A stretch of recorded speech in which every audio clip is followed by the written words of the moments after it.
बिस्मिल्लाहिर्रहमानिर्रहीम। अस्सलामुअलैकुम। Welcome to Sheri novels arc. कहानी शुरू करने से पहले चैनल को सब्सक्राइब कर लें और बेल बटन दबाकर नई कहानियों का नोटिफिकेशन हासिल करें। शुक्रिया। पेशे खिदमत है नावल देवदास की किस्त नंबर 3। दूसरे रोज इस बारे में देवदास की बात अपने पिता से हुई। तुमने मुझे हमेशा परेशान किया है। जब तक जिंदा रहूंगा चैन से ना जीने दोगे। तुम्हारी जुबान से ऐसी बातें निकले, इसमें हैरत की क्या बात है? उसके पिता ने कहा। देवदास खामोशी से सर झुकाए बैठा रहा। मैं कुछ नहीं जानता। जो कुछ तुम्हें करना हो अपनी माँ से मिलकर कर लो, उसके पिता ने कहा। ये सुनकर देवदास की माँ रोते हुए बोली, बेटा ये भी मेरी किस्मत में लिखा था। उसी रोज देवदास ने अपना बोरिया बिस्तर गोल किया और कलकत्ता चला गया। जब पार्वती ने सुना तो वो पागलों की तरह खिलखिलाकर हंस पड़ी। लेकिन इस हंसी में कितना रंज और दुख था ये कोई न जान सकता था। गुजरी हुई रात की बातें कोई नहीं जानता था, ना ही पार्वती ने किसी को कुछ बताया था। लेकिन मनोरमा ने उसे पकड़ ही लिया। बोली, पारो क्या सचमुच देव कलकत्ते चला गया? हाँ, तो फिर तुम्हारा क्या बना? ये तो वो खुद भी ना जानती थी कि देवदास ने उसके लिए क्या बनाया। भला दूसरे को क्या बताती? कितने रोज से वो इसी चीज को सोच रही थी, लेकिन आज तक ना समझ सकी थी कि उसे इस मामले में उम्मीद कितनी और नाउमीदी कितनी है। इतना जरूर था कि इस साड़े वक्त में जब इंसान को कुछ नहीं सूझता, कोई किनारा नजर नहीं आता, तब वो उम्मीद का दामन नहीं छोड़ता। जो बातें उसे अपने फायदे की नजर आती हैं, वो दिन रात उन्हीं के मुतालिक सोचता रहता है। ख्वाहिश पूरी हो या ना हो, वो बराबर आस लगाए उम्मीद भरी नजरों से देखता रहता है। ठीक यही हालत पार्वती की थी। वो नाउम्मीद होते हुए भी उम्मीद किए बैठी थी कि कल की बात का कुछ न कुछ नतीजा जरूर निकलेगा। अगर ये बात उल्टी हो गई तो इस वक्त उसकी हालत क्या होगी? उसका ख्याल उसकी सोच से बाहर चला गया था। वो तो सिर्फ यही आस लगाए बैठी थी कि देव भैया जरूर आएंगे और कहेंगे, पारो तुम्हें अपने से जुदा न होने दूंगा। लेकिन 2 दिन बाद ही पार्वती को एक खत मिला जिसमें लिखा हुआ था, पार्वती आज 2 रोज से मैं तुम्हारी ही बात पर गौर कर रहा हूँ। माताजी और पिताजी दोनों में से कोई भी हमारी शादी पर रजामंद नहीं। तुम्हारे सुख की खातिर उन्हें दुख दूं ये मुझसे ना हो सकेगा। फिर उनकी मर्जी के खिलाफ भी मैं कोई काम कैसे कर सकता हूँ? ये मुश्किल ही नजर आता है। फिर कभी मैं तुम्हें खत लिख सकूं, इसलिए सोच रहा हूँ कि सब बातें इसी खत में तुम्हारे सामने रख दूं। तुम जात बरादरी में हमसे छोटी हो और जिस खानदान में लड़कियों की खरीदो फरोख्त होती है, उस खानदान की लड़की को मेरी माँ अपने घर में कभी ना आने देगी। फिर पड़ोस में भी रिश्तेदारी वो बिल्कुल भी पसंद नहीं करती। पिताजी की आदत से तो तुम वाकिफ ही हो। उस रात की बातों से मुझे बहुत दुख हो रहा है। उसकी एक वजह यही है कि तुम जैसी खुददार लड़की ने ना जाने किस हौसले से ये काम किया था। फिर एक बात ये भी कि मैंने कभी भी ख्याल नहीं किया कि मैं तुम्हें दिलो जान से चाहता हूँ। आज भी मैं तुम्हारे लिए कोई सदमा नहीं महसूस कर रहा हूँ। मुझे सिर्फ इसी बात का दुख है कि तुम सिर्फ मेरी खातिर इतनी तकलीफ उठा रही हो। कोशिश करो कि मुझे बिल्कुल भूल जाओ और भुला दो। मैं सच्चे दिल से दुआ करता हूँ कि पारो तुम हमेशा सुखी रहो, बस सुखी रहो। इसके अलावा मैं कर भी क्या सकता हूँ? देवदास। देवदास ने जब तक ये खत डाकखाने में न डाला था तब तक उसकी हालत कुछ और ही थी। लेकिन जब उसने ये खत पोस्ट कर दिया तो वो किसी गहरी सोच में डूब गया। हाथ से पत्थर फेंक कर वो टिकटिकी बांधे उसकी तरफ देख रहा था। उसके दिल में एक और शक पैदा हुआ। वो सोच रहा था कि ये पत्थर उसके सर पर इस तरह पड़ेगा, तब क्या वो उसका सदमा बर्दाश्त कर सकेगी? क्या वो जिंदा रह सकेगी? डाकखाने से वापसी पर देवदास यही सोचता जा रहा था कि उस रात पार्वती मेरे पास आई थी और मेरे पाँव पर सर रखकर कितना रोई थी। क्या ये अच्छा था? और इससे भी बढ़कर ये बात थी जिसे देवदास सोच रहा था कि जब पार्वती का कोई कसूर भी नहीं तो मेरे वालिदैन उसके साथ शादी की इजाजत क्यों नहीं देते? कुछ तो उम्र बढ़ जाने की वजह से और कुछ कलकत्ते में रहने की वजह से देवदास ये समझने लगा था कि इन खानदानों की मामूली बातों के लिए किसी को सजा देना गुनाह है। अगर पार्वती इस जिंदगी से तंग आकर नदी में कूदकर जान दे दे तो क्या दुनिया के मालिक के पवित्र पांव पर दाग न लगेगा? घर आकर देवदास बिस्तर पर दराज हो गया। आजकल वो बोर्डिंग हाउस में रह रहा था। कई दिनों से उसने मामू का घर छोड़ दिया था और फिर यहाँ काफी आराम भी था। जिस कमरे में देवदास रहता था उसके बिल्कुल साथ वाले कमरे में चवन्नी लाल नामी शख्स रहता था। वो कलकत्ते में सिर्फ बीए पास करने की गर्ज से आया था, मगर वो 9 साल के अरसे में अब तक बीए पास ना कर सका था। इसलिए उसका भी इस बोर्डिंग में रहना जरूरी था। हस्बे मामूल चुन्नी लाल शाम के वक्त सैर को निकलता था और फिर सुबह के वक्त वापस आता। अभी तक बोर्डिंग हाउस में कोई तालिब इल्म ना आया था। नौकरानी आई और दिया जलाकर चली गई। देवदास अपने कमरे का दरवाजा बंद किए पड़ा रहा। उसके बाद एक एक करके सब तालिब इल्म लौट आए। खाने के वक्त देवदास को बुलाया गया, मगर वो सोया रहा। चुन्नीलाल रात को कभी वापस ना आता था, इसलिए आज भी वही हालत थी। रात के 1 बजे का वक्त होगा। बोर्डिंग हाउस में सवाए देवदास के कोई नहीं जाग रहा था। जब चुन्नीलाल वापस आया तो देवदास के कमरे में रोशनी देखकर हैरान हुआ। उसने देखा कि दरवाजा बंद है और रोशनी हो रही है। उसने जरा ऊंची आवाज से पुकारा, देवदास, देवदास, क्या अभी तक जाग रहे हो? हाँ, लेकिन आज तुम इतनी जल्दी वापस कैसे आ गए? देवदास ने अंदर से पूछा।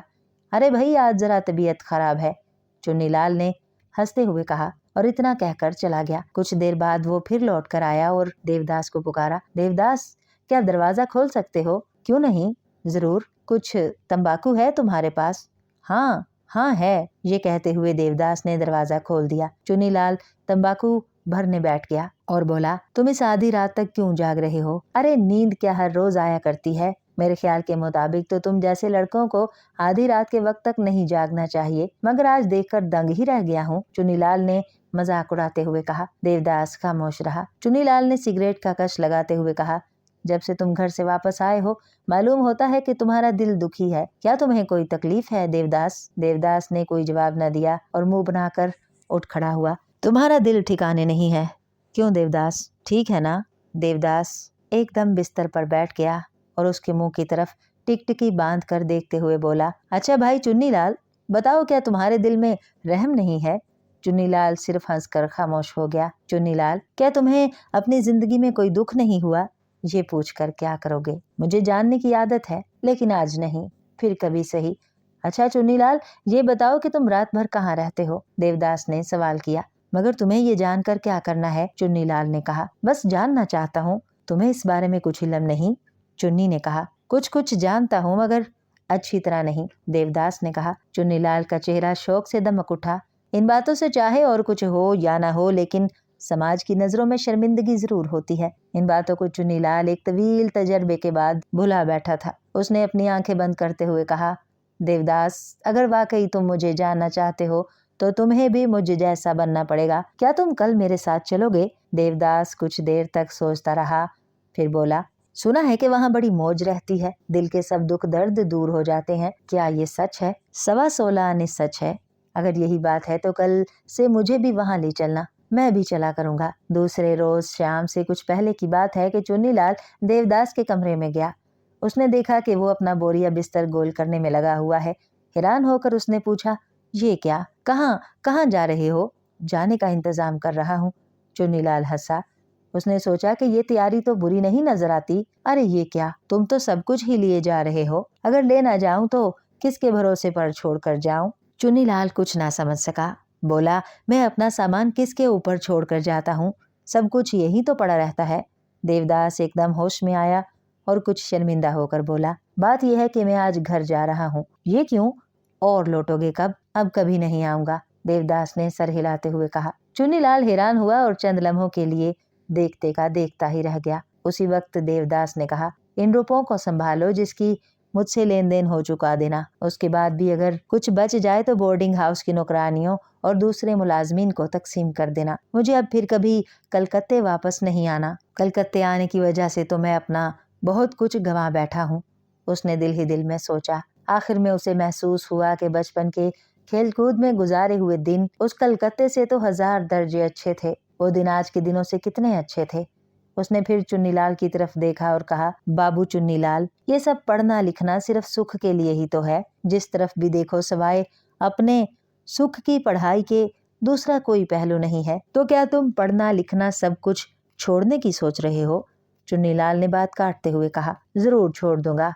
मुझे अगर पहले ये मालूम होता कि कलकत्ते आने से मेरी जिंदगी बर्बाद हो जाएगी तो मैं कलकत्ते हरगिज ना आता। तुम्हें क्या हो गया है देवदास? कुछ सोचने के बाद देवदास बोला, जिंदगी में फिर कभी मुलाकात हुई तो सारा राज तुम्हारे सामने खोल दूंगा। सुबह के 9 बजे थे। बोर्डिंग हाउस के सब लोगों ने देखा कि देवदास अपना बोरिया बिस्तर लाद कर बोर्डिंग हाउस को छोड़ के हमेशा के लिए जा रहा है। उन्हें हैरानी हुई। उसके चले जाने पर चुन्नीलाल ने कुछ भड़क कर कहा, ये पगला भगत किसी की समझ में नहीं आता। अक्लमंद लोगों की यही पहचान होती है कि वो जल्द ही किसी चीज की खूबी या बुराई के बारे में अपनी राय कायम नहीं करते, लेकिन कुछ लोग ऐसे भी होते हैं जो उनके बिल्कुल बरक्स होते हैं। इस किस्म के लोग किसी एक ही बात पर ज्यादा सोच विचार नहीं करते। जो ही उनके जहन में बात आई उन्होंने फौरन ही फैसला कर दिया। वो ये नहीं सोच सकते कि इसमें नफा है या नुकसान। किसी बात की गहराई तक जाना वो मुनासिब नहीं समझते, बल्कि अपने कमजोर दिमाग पर ही उसको हल करने की कोशिश करते हैं। फिर ये नहीं कि ये लोग कुछ ज्यादा काम नहीं कर सकते, बल्कि किसी किसी वक्त तो वो बाजी ले जाते हैं। अगर किस्मत का सितारा बुलंद हो तो ये लोग किसी वक्त कामयाबी की दीवार भी पार कर जाते हैं। अगर ऐसा ना हो तो पस्ती के गार में हमेशा के लिए सो जाते हैं। फिर इन लोगों में इतनी भी हिम्मत नहीं होती कि ये कुछ हाथ पैर भी हिला सकें या 2 कदम चल सकें। सुखी होने की बजाय उन्हें दुख का मुंह देखना पड़ता है। उनकी जिंदगी तबाह हो जाती है। देवदास भी इसी तरह के लोगों में से था। दूसरे रोज देवदास अपने घर पहुंचा। माँ उसे देखकर हैरान हुई और पूछा, देवदास, क्या स्कूल में फिर छुट्टियां हो गईं? हाँ, देवदास ने सिर्फ यही कहा और एक तरफ चल पड़ा। पिता के सवाल के जवाब में उसने बेढंगा ही जुमला कहा और मौका ताड़ कर वहां से गायब हो गया। पिता की समझ में कुछ न आया, इसलिए उन्होंने बीवी से पूछा, मेरे ख्याल में अभी गर्मी कुछ कम नहीं हुई, इसलिए फिर छुट्टियां हो गई हैं। 2 रोज तो देवदास के इसी तरह गुजर गए। जो कुछ वो सोच रहा था उसमें कामयाबी न हुई। पार्वती से अभी तक मुलाकात न हो सकी थी। 2 दिन बाद पार्वती की माँ से अचानक मुलाकात हो गई। वो बोली, बेटा, अगर आ गए हो तो कम से कम पार्वती की शादी तक तो रुक जाओ। अच्छा, देवदास ने कहा। दोपहर के खाने के बाद पार्वती अक्सर तालाब पर पानी भरने जाया करती थी। बगल में पीतल की गागर उठाए वो आज भी घाट पर आ खड़ी हुई। उसने देखा कि करीब ही बांस की झाड़ी के पीछे देवदास उस पानी में बंसी डाले बैठा है। पार्वती के दिल में एक बार ये ख्याल पैदा हुआ कि वो वापस लौट आए, लेकिन फिर सोचा जल्दी से पानी भर के चली जाऊं, मगर ये ना हो सका। पानी में गागर डबोते वक्त कुछ शोर सा पैदा हुआ, जिससे देवदास का ध्यान उधर टूट पड़ा। उसने सर उठाकर उसकी तरफ देखा, फिर उसने हाथ उठाकर इशारे से बुलाते हुए कहा, पारो, जरा सुनो तो। पार्वती आहिस्ता आहिस्ता चलती हुई उसके पास आ खड़ी हुई। देवदास के मुंह से एक लफ्ज भी ना निकला। 1 मिनट के लिए वो टिकटिकी बांधे पानी की तरफ देखता रहा। इसी दौरान में पार्वती ने पूछा, क्या है देव? हाँ, सुनो, देवदास ने बगैर किसी हरकत के कहा। पार्वती सर झुकाए खामोश खड़ी रही। कुछ देर बाद बगैर कुछ बोले वो अपनी गागर उठाकर जाने लगी तो देवदास फिर बोला, सुनो तो। पार्वती फिर रुक गई और फिर वही खामोशी छा गई। उसके बाद बगैर कुछ कहे पार्वती घर की तरफ बढ़ने लगी तो देवदास ने पानी से अपनी बंसी ऊपर उठाई और खड़ा होते हुए बोला, पारो, मैं आ गया हूँ। पार्वती कुछ ना बोली। आखिरकार मुस्कुराते हुए पूछा, क्यों, तुमने ही तो लिखा था, क्या भूल गई? नहीं, लेकिन ये क्या पारो, उस रात की बात क्या तुमने बिल्कुल ही भुला दी? याद हो भी तो क्या, अब उससे फायदा ही क्या है? उसकी बातों में गरूर और कुछ रूखापन भी था। देवदास उसकी हालत समझने में नाकाम रहा। उसने कहा, पारो, मुझे माफ कर दो, दरअसल मैं तुम्हें समझ ही ना सका था। रहने भी दो, ये बातें मुझे बिल्कुल अच्छी नहीं लगती। जैसा भी होगा अब मैं माता पिता को समझा लूंगा, लेकिन पारो तुम। पार्वती ने बड़ी बड़ी आंखों से देवदास की तरफ घूरते हुए कहा, तुम्हारे माता पिता हैं तो क्या मेरे नहीं? उनकी राय लेने की क्या कुछ जरूरत नहीं? देवदास शर्म के मारे डूबा जा रहा था। बोला, जरूर है पारो, लेकिन उन्होंने मना ही कब किया है? अब तो सिर्फ तुम ही। लेकिन तुम्हें ये कैसे मालूम हुआ कि वो इसमें राजी हैं? देवदास ने हंसने की कोशिश की। वो कहने लगा, उन्हें इसमें इनकार ही कब है? मैं उन्हें अच्छी तरह जानता हूँ। अब तुम। पार्वती ने बात काटते हुए कहा, सिर्फ मैं तुम्हारे साथ? छी छी। पलक झपकाते ही देवदास की आंखें अंगारे की तरह सुर्ख हो गईं। उसने गुस्से में कहा, क्या तुम मुझे बिल्कुल ही भूल चुकी हो? पार्वती पहले तो खामोश रही, फिर सख्त आवाज में कहने लगी, नहीं, तुम्हें भला कैसे भूल सकती हूँ? बचपन से तुम्हें देखती आई हूँ, जब से मैंने होश संभाला है तुमसे डरती आ रही हूँ। अब क्या इसीलिए तुम मुझे रौब दिखाने आ गए हो? शायद तुमने मुझे अच्छी तरह नहीं पहचाना। ये कहती हुई वो निडर होकर उसके सामने खड़ी हो गई। देवदास के मुंह से कोई लफ्ज ना निकला। फिर कुछ देर बाद बोला, तुम मुझसे हमेशा डरती आई हो या और भी कुछ? नहीं, और कुछ भी नहीं। पार्वती ने ऊंची आवाज में कहा, ये सच कह रही हो? हाँ, बिल्कुल सच। तुम पर मुझे अब बिल्कुल यकीन नहीं। अब जिसके पास जा रही हूँ उनके पास दौलत है, अकल है, काबिलियत है, सब कुछ है, इसलिए वो तुम्हारी तरह कमअकल और नालायक आदमी के हवाले कभी ना करेंगे। तुम अब हट क्यों नहीं जाते? मेरा रास्ता छोड़ दो। देवदास चुप का चुप रह गया। एक दफा तो रास्ता छोड़ देने को भी तैयार हो गया, मगर फिर गुस्से से मुंह बनाते हुए बोला, इतना गरूर है तुझे? क्यों नहीं है? पार्वती ने कहा, तुम गरूर कर सकते हो और मैं नहीं, लेकिन मुझ में रूप है तो गुण भी है। तुम बड़े हो, तुम्हारे पिताजी बड़े आदमी हैं। मेरा पिताजी भी किसी के दरवाजे पर भीख मांगने नहीं जाया करते। इसके अलावा आगे चलकर मैं भी तुमसे किसी तरह कम न रहूंगी। तुम समझते क्या हो? देवदास गुमसुम बना रह गया। पार्वती फिर कहने लगी, तुम सोच रहे होगे कि तुम मुझे बहुत बड़ा नुकसान पहुंचाओगे, ज्यादा नहीं तो कुछ तो जरूर कर सकोगे, इतना मैं भी जानती हूँ। अच्छा, जो दिल में आए करना, मगर मेरा रास्ता छोड़ दो। तुम्हें मैं क्या नुकसान पहुंचा सकता हूँ पारो? देवदास ने उदास होकर कहा, बदनामी करके और किस तरह? अच्छा जाओ, जो जी में आए करो, पार्वती ने कहा। देवदास पर जैसे दुख का पहाड़ टूट पड़ा। उसके खुश्क होंठों से सिर्फ इतना ही निकला, मैं और तुम्हारी बदनामी? पार्वती जहरीली हंसी हंसते हुए बोली, जाओ और मेरे नाम पर धब्बा लगा दो। कह दो सबसे कि मैं उस रात को अकेली तुम्हारे मकान में आई थी। ये बात हर तरफ फैला दो ताकि किसी से पोशीदा ना रह सके, और तुम्हें तो सुख नसीब हो। ये कहते हुए पार्वती थर थर कांपने लगी, लेकिन देवदास का दिल गुस्से की आग में जलकर रह गया। उसने बड़बड़ाते हुए कहा, ख्वामख्वाह की बदनामी करने से भी किसी के दिल को शांति होती है? बंसी के मुट्ठे को पकड़कर जोर से घुमाते हुए कहा, पार्वती, इतना गरूर अच्छा नहीं होता, और गरूर को ज्यादा बढ़ाने का नतीजा भी अच्छा नहीं निकलता। देखो, ज्यादा हसीन होने की वजह से चांद में धब्बे आ जाते हैं। कमल का फूल जितना खूबसूरत होता है, लेकिन उस पर काले काले भंवरे बैठते हैं। आओ, तुम्हारे हसीन चेहरे पर कलंक का टीका लगा दूं। देवदास की बर्दाश्त की हद न रही थी। उसने जोर से बंसी की मुठिया घुमाई और पार्वती के चेहरे पर दे मारी, जिससे गहरी चोट आई। माथे के पास आंख का ऊपरी हिस्सा फट गया। खून से उसका चेहरा लथपथ हो गया। पार्वती तकलीफ की वजह से बेहोश होकर गिर पड़ी। उसके मुंह से निकला, देव, ये क्या किया? देवदास ने बंसी के टुकड़े टुकड़े कर डाले और उन्हें तालाब में फेंक कर आहिस्ता से बोला, बहुत नहीं, थोड़ा ही फटा है। देव कहकर पार्वती रो पड़ी। देवदास ने अपने कुर्ते को फाड़ा और उसमें से एक पट्टी निकाली। फिर उसे पानी में भिगोकर पार्वती के माथे पर बांधते हुए बोला, पारो, अब डरने की बात ही क्या है? ये चोट तो जल्द ही अच्छी हो जाएगी, सिर्फ दाग ही रह जाएगा। और जब कभी कोई इस दाग के बारे में पूछे तो झूठ बता दिया करना। सच बोलने से अपने कलंक को खुद ही जाहिर करोगी। हाय माँ, छी पारो, ऐसा न करो। इस जुदाई की याद ज्यादा देर तक न रहेगी, इसीलिए मैंने ये दाग बना दिया है। अपने चांदी से चमकीले मुखड़े को जब कभी आईने में देखोगी तो। ये कहकर जवाब सुने बगैर ही देवदास वहां से जाने के लिए तैयार हो गया। हो देव, रोते रोते पार्वती ने कहा। देवदास लौट आया। उसकी आंखों से आंसू टपक रहे थे। उसने रुंधे हुए गले से कहा, क्या कहती हो पारो? देखो, किसी से कहना नहीं। देवदास जरा झुककर खड़ा हो गया और उसके बालों से खेलते हुए बोला, छी पारो, तुम कोई मेरे लिए पराई हो? तुम्हें याद है ना पारो, बचपन में तुम कितनी शरारतें करती थी, तब मैं क्या तुम्हें नहीं मारता था? देव, मुझे माफ करो, तुम्हें ऐसा नहीं सोचना चाहिए पारो। क्या तुमने सचमुच मुझे भुला दिया है? मैंने कब तुम पर गुस्सा नहीं किया और फिर माफ नहीं किया पारो? देव, पारो, तुम जानती हो कि मुझे ज्यादा बातें पसंद नहीं है, और बाद में मैं किसी बात पर ज्यादा सोच विचार भी नहीं करता। बस जो दिल में आए कर गुजरता हूँ, फिर ये भी नहीं समझ सकता कि क्या होगा। उसके बाद देवदास ने पार्वती का सर अपने हाथों में थाम लिया और उसे प्यार से सहलाते हुए बोला, जो कुछ तुमने किया है अच्छा किया है। मेरे पास तुम्हें सुख नहीं दुख ही मिला है। मुझे खुशी है कि किसी तरह तुम्हारी जिंदगी सुख से गुजरे। घाट की दूसरी तरफ से किसी के आने की आहट हुई। देवदास चला गया और पार्वती आहिस्ता से पानी भरने लगी। पार्वती जब वापस घर लौटी तो शाम ढल चुकी थी।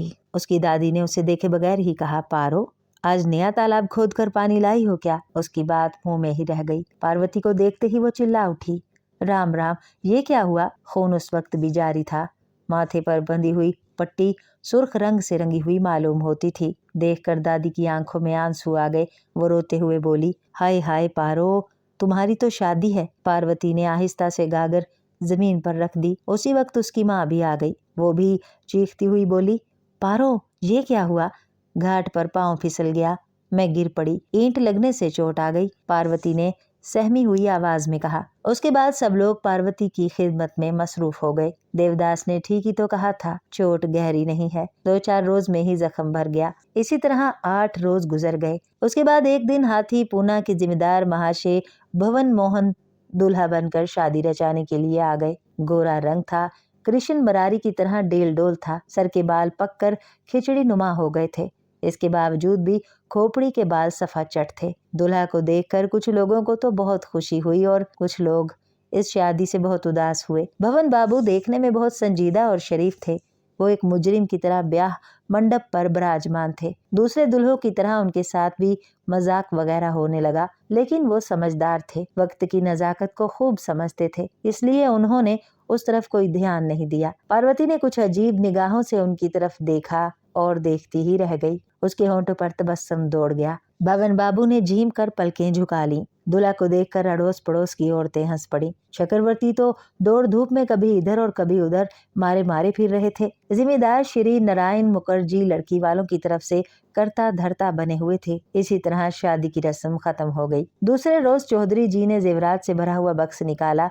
उन्हें पहनते ही पार्वती का जिस्म चमक उठा। ये मंजर देखकर माँ की आंखों में आंसू थर्रा उठे। करीबी जिम्मेदार साहब की बीवी खड़ी थी। उन्होंने कुछ अरमान भरे अल्फाज में कहा, ऐसी खुशी के मौके पर रोकर बदशगुनी करना अच्छा नहीं होता। शाम होने से पहले ही मनोरमा भी आ पहुंची। पार्वती को कोठरी की तरफ अकेला ले जाकर कहने लगी, जो होना था हो गया, लेकिन अब देखना कि तुम कितने सुख से अपने दिन गुजारती हो। हाँ, जरूर सुख से रहूंगी, पार्वती ने हंसते हुए कहा। कल स्वयं देवता के दर्शन हो गए हैं ना? हैं? ये क्या कह रही हो? सब समझ जाओगी मनो, वक्त तो आने दो। उस पर मनोरमा ने बात का रुख बदलते हुए कहा, जी चाहता है कि एक बार देवदास को बुला लाऊं और ये सोने की मूर्ति उसे दिखला दूं। पार्वती बौखला सी गई। ऐसा कर सकोगी मनो? क्या एक बार भी बुलाकर नहीं ला सकती? उसकी हालत देखकर मनोरमा सहम गई। क्यों पारो, अब क्या करोगी? एक बार उनके कदमों की धूल तो माथे पर लगा लूं। आज मैं जा जो रही हूँ, पार्वती ने अपने हाथ का कड़ा घुमाते हुए कहा। मनोरमा ने पार्वती को अपने गले से लगा लिया और फिर बिलक बिलक कर दोनों खूब रोईं। शाम हो चुकी थी। आसमान पर अंधेरा छा गया। दादी ने दरवाजा खटखटाते हुए कहा, हरी पारो, तुम दोनों जरा बाहर तो आओ। उसी रात दुल्हन चल पड़ी अपने पिया के देश।